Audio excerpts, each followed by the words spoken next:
Who is really in charge of the government right now? Prime Minister Christopher Luxon is laughing off suggestions from coalition partner David Seymour that ACT is running the government.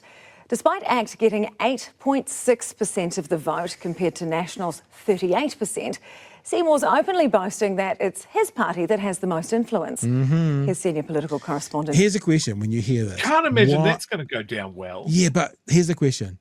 Why is he doing it? Because you'll see, he's doing, I got an email from someone today about he did it on RNZ this morning as well, talking about everything that he's done. Why is Seymour doing this? Why is he ruffling feathers? I'm not sure I know the answer to that yet, but let's have a listen. Lynch. Three abreast striding into government together a year ago.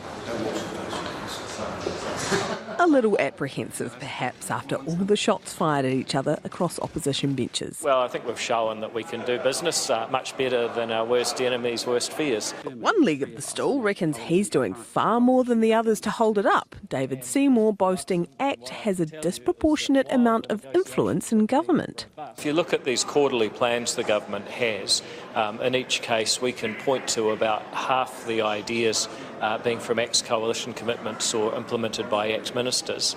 Like, why?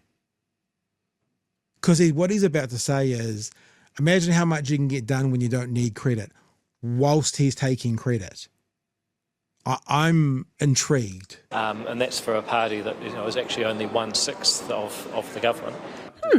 Wonder what the Prime Minister thinks of that. Hilarious.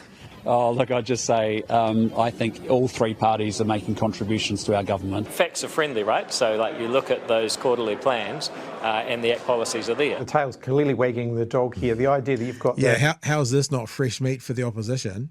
Like, how are you not just... Like, if it was the other way around and it was the Greens doing this, I'd be going, Greens, you're just giving National fodder to throw back at your government. What are you doing? I don't know what's going on. Next Deputy Prime Minister and the current Prime Minister arguing about who has more influence in government, frankly, is shambolic. ACT's not just stacking the government's quarterly plans, David Seymour reckons, but stacking the other team's ministers with ACT ideas. National ministers are often pretty keen to announce these things and actually, work together and even take credit for them. And, I just say there's no limit to what you can achieve if you don't care who takes the credit. Whilst you're telling us who's taking the credit. So much credit. He's so excited that the lovable wee scamp. We talked about this last week. Christopher Luxon.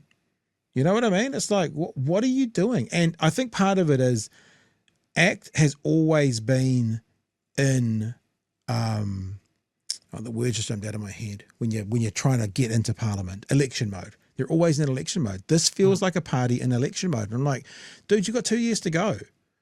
Why are you in election mode now, if that's what it is? Saying that they're stealing your homework. Oh, look, we've got so much homework. We're actually, homework is us. I think all three parties are making a good contribution. ACT got 8.6% of the votes, slightly more than New Zealand First 6%, both dwarfed by National's 38%. David Seymour did not get a large share of the vote. The fact that Christopher Luxon seems to be allowing him to run circles around the government, I think, is embarrassing for Christopher Luxon and for the National Party. Seymour's hubris earning him a gentle reminder from the PM he's a minor. I'm very proud of the National Party and the way that it's working with the two minor parties with our agenda. The minor coalition partner. No, I think I've caused enough trouble for today. Becoming a major troublemaker. There you go. That was what I was talking about earlier, just to show you. See that there? Oh, yeah. That's his Bluetooth mic. Major troublemaker. So there you go. A very strange day. I'm still, other than he might be in election mode, electioneering. Why is he electioneering? Is it just that he's been such a small party for so long he can't not? Or is he just basically being a cheeky little rascal and taking the piss a little bit at the end there? Like, I've caused a bit of trouble today, for a joke that no one else finds funny, especially probably Christopher Luxon. Look, if Lux can't keep hold of old Lipless, then what chance does he have with Winston? Like, I would have expected for their share of the votes. Maybe you can pick one thing off your list, and it's clear that they've both got way more than that. I think this is Seymour playing up a bit before his turn at the the deputy prime minister slot. I did see something in the news though that he did get a slight correction to his attitude from Luxon. I believe Seymour was trying to point out this new Waikato medical school was basically the costs were too high. I assume as his as part of his Minister for Regulation shtick.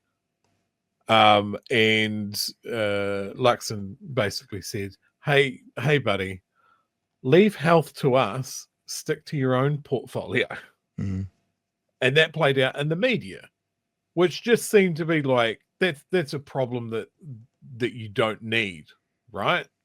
That's internal stuff that doesn't need to get played out in the media, but Seymour chose that option. I can't believe that these two things have gone down this way, and Luxon is unaware that this is something that he needs to crack the whip and get them back in line, because otherwise they're both going to run roughshod on him. He's a weak leader, just weak.